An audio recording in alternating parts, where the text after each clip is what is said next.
buying? It's also 148 APC 18,000. The way they take the box, the way Opuzodima is gapping his opponents too much. This thing might actually be fake for now. I don't believe it. Is it from IREF? No, not from IREF. Okay, I think it's live. So you're handling. Okay. Okay. Results reaching us from Imo State so far shows that there's quite from IREV shows that there's a huge margin. Okay, from IREV. Yeah. Okay. Just speak to this. Don't talk. Okay. So out of 4,720, so far we have we can see 1,155 results coming in so far. Yeah, so the percentage is quite low, but we're so we hope that more results will keep pouring in. But I'll ask my guests in the studio, so what do we think about the results so far coming in? Well, from what I can see, as you rightly observe, this is less than 30% of the total polling units in Imo, showing clearly that there's a lot of work to be done. And you know, until INEC declares the final result, or the returning officers declare local government by local government, we are not able to rely on any other results. But from what we can see from IREF, you know, these results have been uploaded, you know, on a gradual and as they are ready basis. So we'll wait for more results to be uploaded, and of course the integrity of the process is key to us and in our analysis. So we just pray that it will continue to be peaceful, and that all the stakeholders will, you know, will continue to agree that this is the actual result from the polling units. Otherwise, we'll be on the waiting. It's going to be a waiting game. Oh, okay. So for me, I think that looking at 1,155 so far out of 4,000 plus, we are still in the early time in terms of pulling in or bringing in results now. So I think for that, INEC is a bit up in their game in terms of using the IREF for election. So one thing I want us to do now is to yes, 26% so far of from Imo. So what I want us to do now is to actually look at the IREF for Kogi and Bayelsa to actually see whether they are doing the same thing in line with this. Of course, we're working on that. We'll tell our guys. Then I want to tell our audience and our viewers that as results are beginning to comes in, as someone who is here for fact checking and to guide against misinformation, I want to say that you must resist the urge to share fake results. Ensure that you wait for INEC to declare or release the result before you can now say this is the original official result for this governorship elections in Kogi, Bayelsa, and Imo. Don't contribute to misinformation. Okay. Like we had, don't contribute to fake information. Let's stick to the INEC IREV platform to get feedback. So, you know, from what we have on the field, our observers at polling units, we had some calls coming in earlier this morning in the late hours of the afternoon, claiming about vote buying. This is something that we have tried to combat for a very long time now. How would you advise INEC or the security agencies to combat this menace of vote buying, especially in rural communities where we have not too educated people, right, from sending their votes, where we see some come in cash, some come in palliative and all of that. So what is your take on this? Well, I have always argued, even in my policy work, Policy House International, that you see, until we arrest the underlying situation that leads to vote buying, we will continue to deceive ourselves and continue to do the analysis after it has happened. There's so much poverty in the land. Sure. Right? From the National Bureau of Statistics report, 2022, almost 113 million Nigerians are poor. That accounts for almost 60% of people, multidimensionally poor. Dimensionally poor in terms of access to education, multidimensionally poor in terms of access to food, security, sanitation, and all of that. And whatever they see from the political class, they see it as their own largesse, their own feedback or whatever from the looting of our collective patrimony by the political class. So we must resolve the issue of how do we tackle the underlying poverty in our society. After that, we also need to strengthen the capacity of the security agencies to be able to nip this in the bud. We shouldn't allow it to happen before we start complaining. First of all, there must be snippet of security intelligence report that, a particular party has stockpiled resources somewhere, a particular party is using POS to buy votes, so that we can nip it in the bud immediately it starts. Because the moment it has happened, it has happened. You cannot now be moving from house to house to collect the money, 5,000 naira, 3,000 that has been given to poor people. It has to be nipped in the bud through security intelligence report. That's number one. Number two, the Nigerian government, Nigerian people must put pressure on the government to deliver on anti-poverty issues. People must be gainfully employed. Farmers must have access to their farms. Kidnapping must be stopped, so that people will have access to multidimensional employment opportunities. When people have access to multidimensional employment opportunities, the incentive to sell their conscience, quote and unquote, the incentives to allow their votes to be bought will be reduced significantly. However, this doesn't stop international observers from providing water, providing snacks for people who have been on the sun, providing vehicles for people to, to be ferried to voting centers, especially if those voting centers are far away from their houses. This is quite different from actual purchase of votes. And there are three layers. First of all,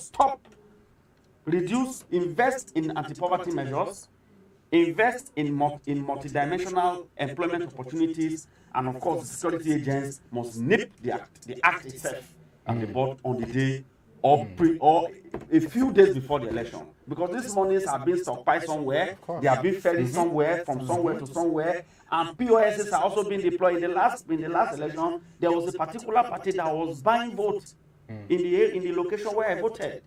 And people say, leave them now. This is the time for us to eat state government money. Sorry to cut you off. Some will say that this is my own part of the national cake. Yes, thank you. That's the word I was looking out for.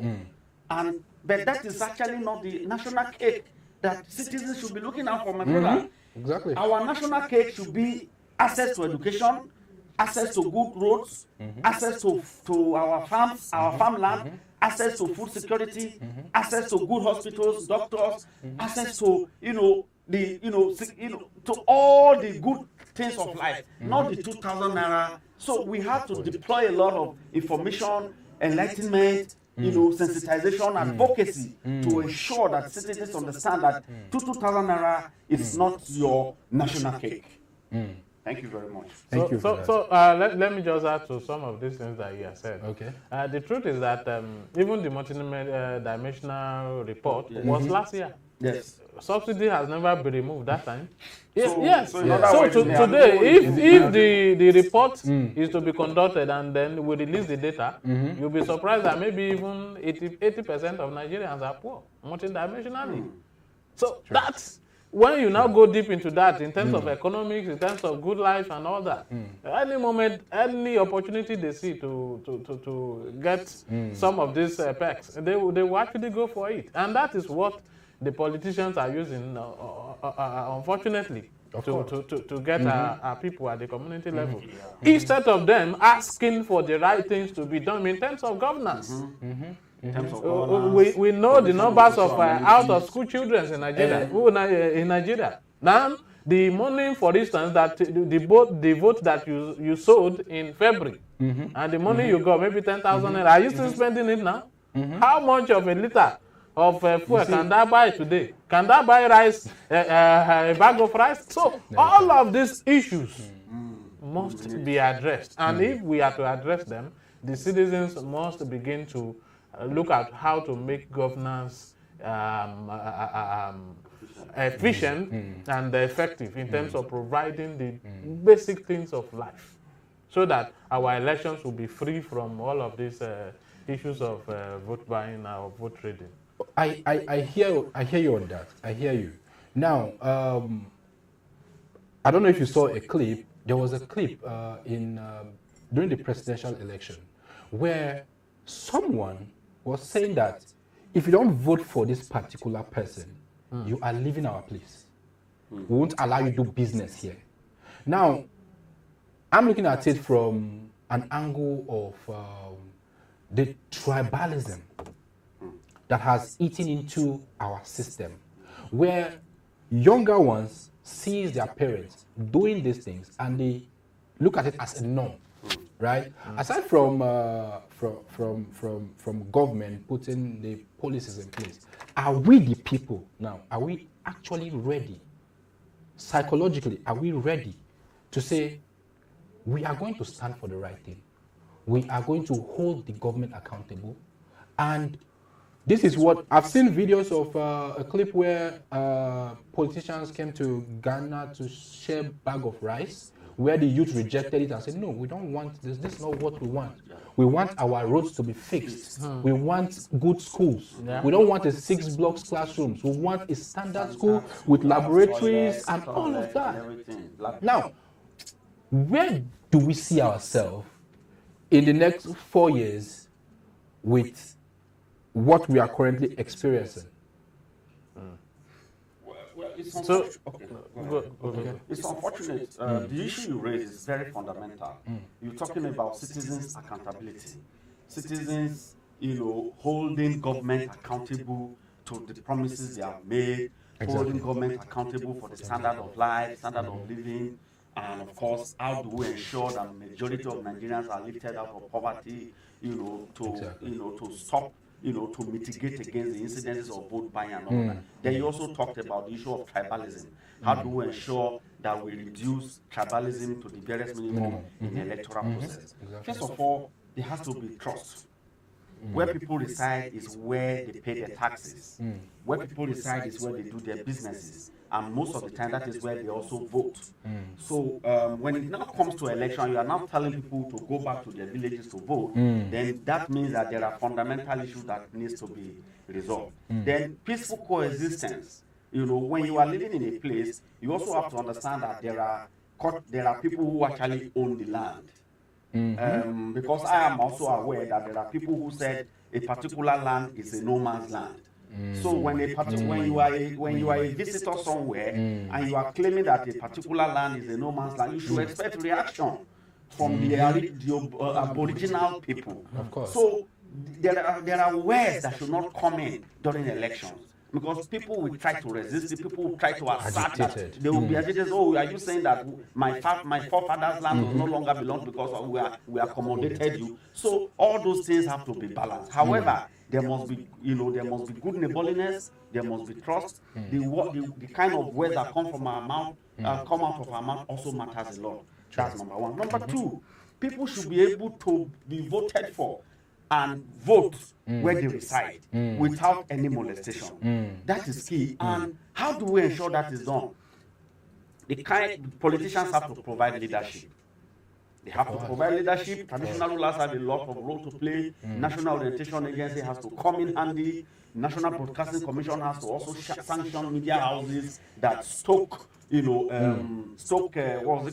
crisis and tribalism and hate speech. All of this culminate together to ensure that the electoral process is transparent, there is integrity, and there is trust and confidence. Having said that, I also believe that Nigeria is one.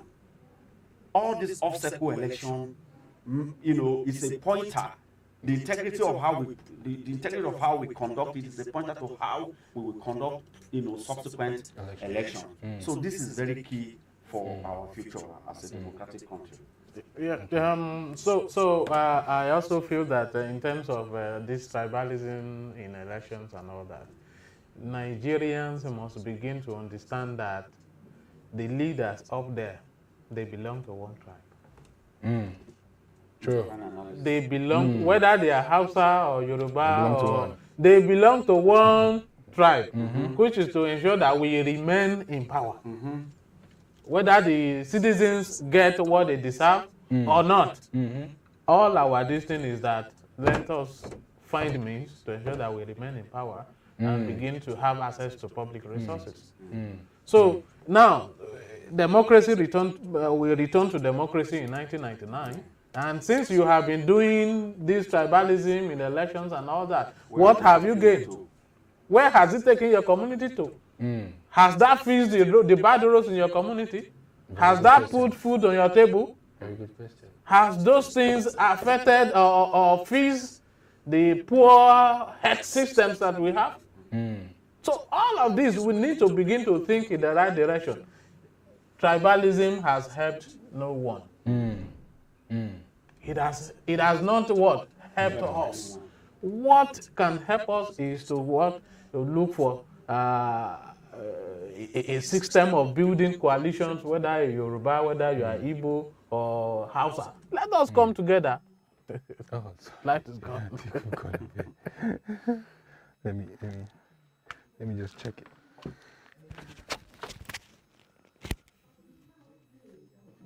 You can just turn off your mics Okay. to save battery.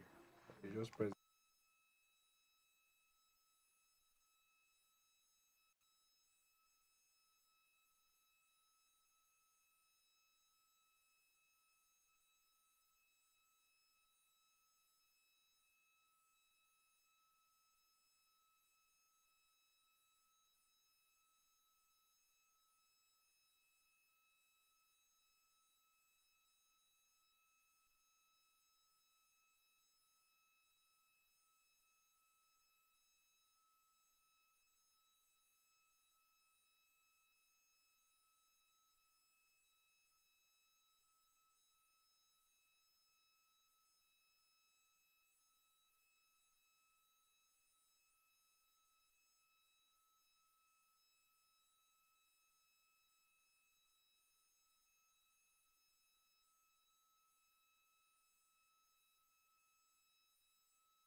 Now you refuse to vote. Now you lose now.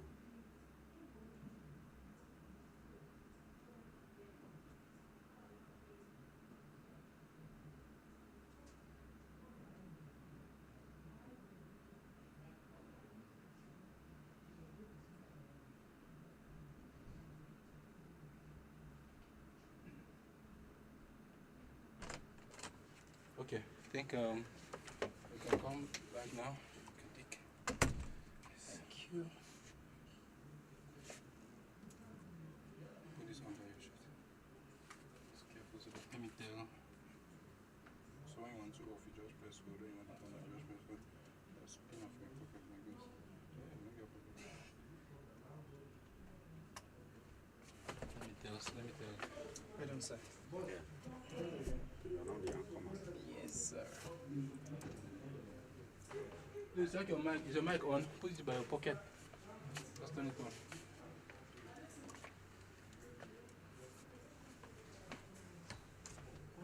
Hello, can you hear me? I'm already speaking.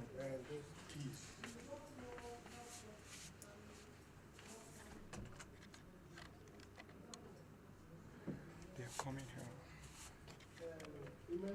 Yeah. Yeah. You did live? Okay. All right. Conversation about. All right. Thank you so much for joining us on Ready to Talk podcast and TV, and of course, I'll be the new anchorman from this session. My name is Olalekan Mandela. Thank you so much for having me, sir. Like I said, I'm the new anchor, so I haven't met you officially. So if you don't mind, sir, please can you just tell me your name and what to do? Okay. We will not hesitate to introduce ourselves for the opportunity time. My name is Taiwo Akerele, and I'm the Executive Director of Policy House International. Good to have you, Mr. Akerele. All right. Daisy Omokungbe is my name, and I'm sitting in as the publisher of the Daily Agent, Daily Agent Check. And Daily Agent Check is owned and managed by Daily Agent. All right. So moving on to the next stage right now.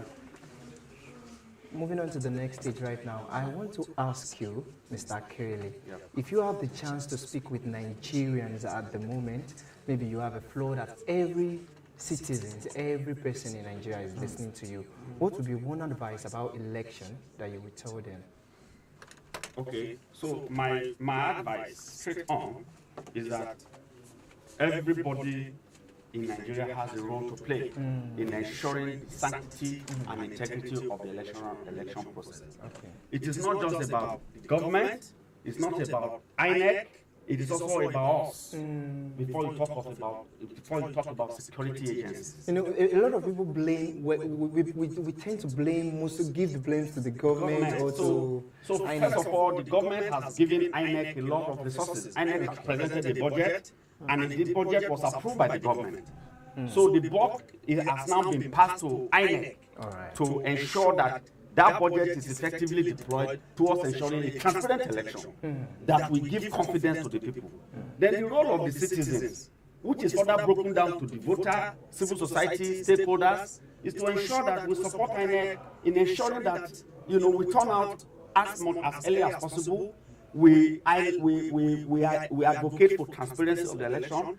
We synchronize with the security agencies so that in case of vote buying, we highlight it, we cry out.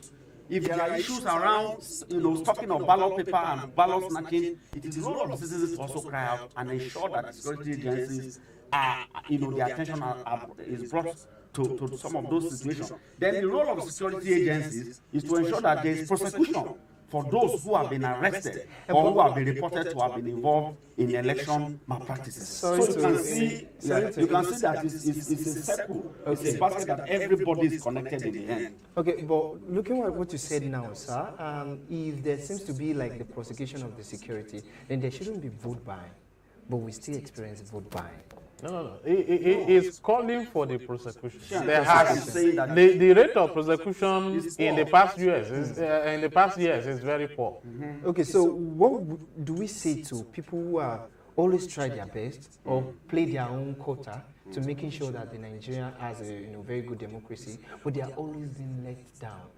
They are always being disappointed by the outcome, maybe by vote buying and all of this thing. What would be one word of encouragement, one word of assurance that you can tell them not to give up? Because many people are now giving up on democracy, giving up on Nigeria. You cannot encourage people not to give up until you start showing results. I mean, we can argue from now to tomorrow. The truth of the matter is that INEC has a lot of work to do.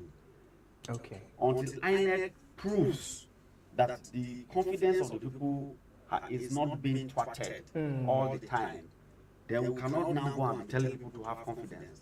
It has to be result-driven confidence-building mechanism. I mean, every election, presents different challenges. Yes, sir. The presidential election has come and gone. The president has been sworn in, and the Supreme Court has affirmed the election to the glory of God. Now we need to move forward to say, okay, henceforth, how do we conduct our election in such a way that we reduce the level of opposition to the results that have been declared?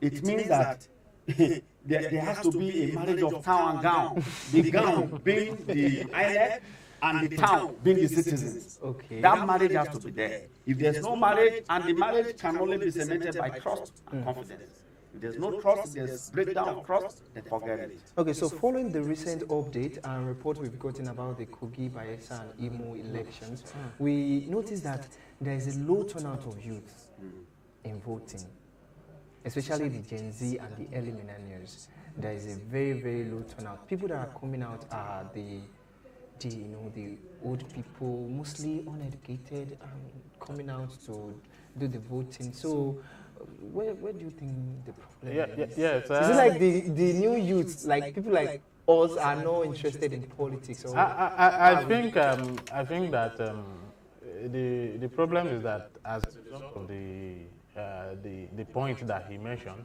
Before you continue, sir, you will remember that those times that the Not Too Young to Run was trending, there is a lot of youth participation. But after people got the result eventually and they felt that all their efforts are futile, then they decide to relax. So can we say that is really the outcome? Most times, I think it's responsible for why we are having young people drawing back from the system. But I think that is erroneous, in my own opinion. If there's a problem, for instance, maybe in your business, and then you keep on maybe on daily basis to see how you provide solution to that problem, but you have not gotten it right. Would I say because of that you close down the business and you don't do anything again? No. This is our country. Whether we like it or not, we still have to work to fix it. So it's a problem that affects all of us. So I'm speaking to the young people out there that we have a lot of work to do in our hands, and it's about fixing this country. Yeah. like Right the from young the are not the elections, future of tomorrow? and they are the even future of today. after the elections, what do we do about governance? So because during elections, the politicians will come, promise heaven and earth and all of that. Even sometimes as a fact checker, all of what they talk about is not really in line with the data that are available. So that's an aspect. Okay. But then when they come into office, how do we engage with the policy process? How do we talk about budget development, implementation and audit, and a project delivery? I was in the northern states, in some of the northern states a few days ago. So we're talking about budgets. and projects implementation. So first of all, do we participate in the process of, this is our budget for the year. The government comes to our communities to interview us, to know the state of things and be able to know what the citizens are demanding, or in terms of their needs. So all of these are governance issues. So when we move away from elections, how do we talk about governance? Exactly. But then okay. our participation should start from the election process. After the election, whoever we elect as a result of that election, then the post-election governance, policy, law making, executive policies, and all of that, we have to be there to engage. So if we draw back, the country will continue to draw back, and we will not get what we are looking for, or what we're supposed to get. Even though you japa, you will still come back. So that is just the issue. Okay, so I was discussing with a friend some few days ago, and she was telling me that how she was able to meet like a person who happened to be a politician, but she doesn't even go to office, and she gets the salary every month. I was like, okay, is it like we don't have people to track? You know, I feel when we do politics in school, I know school is different from the real world, but when we do politics in school, when you make manifestos and you say what you want to do, in a certain time they will track them. Were you able to meet them? Because if you're unable to meet them, that means you just have sweet mouth, you are not capable. So I just want to know, from your expert knowledge, that do we have like bodies put in place to actually fast track what all of these people are doing? Because when people get to office and we later discover that the state of that place, or the state or the condition, how they met it. Yes, post-election. I'm talking about post-election. Okay, we have Kogi decide, Bayelsa decide. After they have decided. After they have decided, you know. I was speaking with a friend, and we were like having just a random argument. The lady was now telling me that, okay, you have freedom of speech in Nigeria. I said, you have freedom of speech in Nigeria, but do you have freedom after speech? So people can decide, but can people still decide after the main decision has been made? Yes, I think the real issue is that whether we like it or not, today, after this election, somebody will emerge. Yes. Whether you have participated either by voting or mobilizing, or you have not done anything, somebody will still emerge today. Though your participation as citizen of Kogi, Imo, or Bayelsa would have helped to shape who is that man or that woman that will be elected at the end of the day. But if you have failed to do that, then there is still the other part of the governance. Yes, the governance. And you asked whether there are platforms or organizations that work around this. As far as we are concerned at ProMant, and other organizations that I lead, we do work around the budget process, tracking implementation of projects. And we have been doing this for some years. But then we also need others to come to that platform. And we also have people, organizations like Budget, through their tracker platform. We have connected development that also do things around this. But then the citizens must also act, because all of these organizations that I mentioned cannot touch the whole part of the country at once. It will take a very long time. So if we don't want it to take much time before some of these governance issues are corrected, then all of us must act. We must participate. So you wanted to say from there. Okay. You see, elections are decided on the basis of promises made, promises kept, performance of the incumbent. Or if it's an outgoing incumbent who has spent 8 years, the performance of the party, and the governor or the president will decide or determine how people vote for that party. So the party now, not the candidate. When you look at the ballot box, it is when you look at the ballot paper, I need to say, it is the name of the party that is there, not the name of the candidate. Yes. Okay. So it is the logo of the party. Okay, I don't know. I'm not going to mention any political party, but we all know that there are some certain good persons, but because they belong to a particular party, people say, no, I'm not going for this person. Yes. So, And it affected us, it affected a lot of so parties. while answering your question, I want to chip in this question.